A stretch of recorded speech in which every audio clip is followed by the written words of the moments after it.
En 2016, Bertrand Chameroy surprenait les téléspectateurs en quittant définitivement le plateau de Touche pas à mon poste.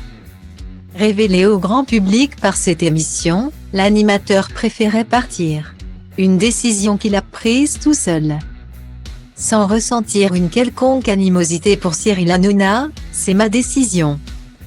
On se parle avec Cyril. Il a compris. Ça ressemblait trop à ce que je faisais il y a 3 ans.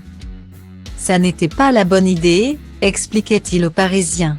Mais pas facile de trouver une place après avoir été si marqué par TPMP. Ainsi, celui qui est actuellement sur France 5 avouait en mai dernier une fois de plus au quotidien Le Parisien qu'il avait connu une petite traversée du désert.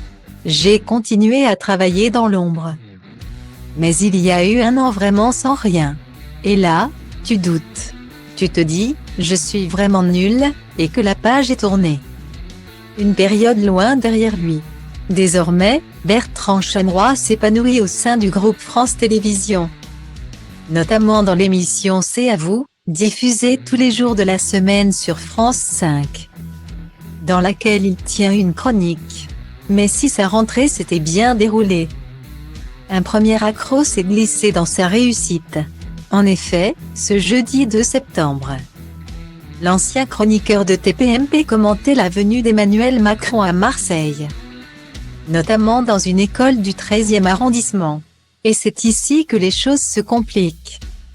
En effet, Bertrand Chameroy a présenté un montage très court d'un échange entre le chef de l'État et un élève qui lui demande « Est-ce que l'on va aider Kaboul ?» Et le montage présenté par la suite, composé de nombreux extraits coupés, fait apparaître un président de la République irrespectueux envers le petit garçon. Voilà, tu sais où c'est Kaboul, non? Bah tu ne m'emmerdes pas, tu fais comme les autres.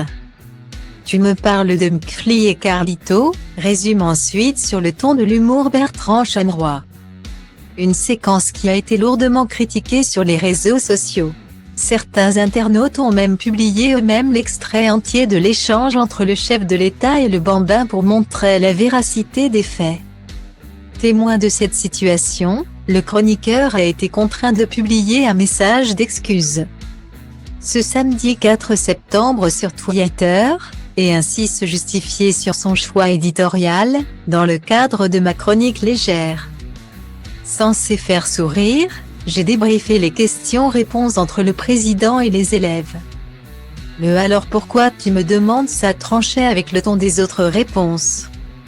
J'ai donc choisi de diffuser le début de l'échange.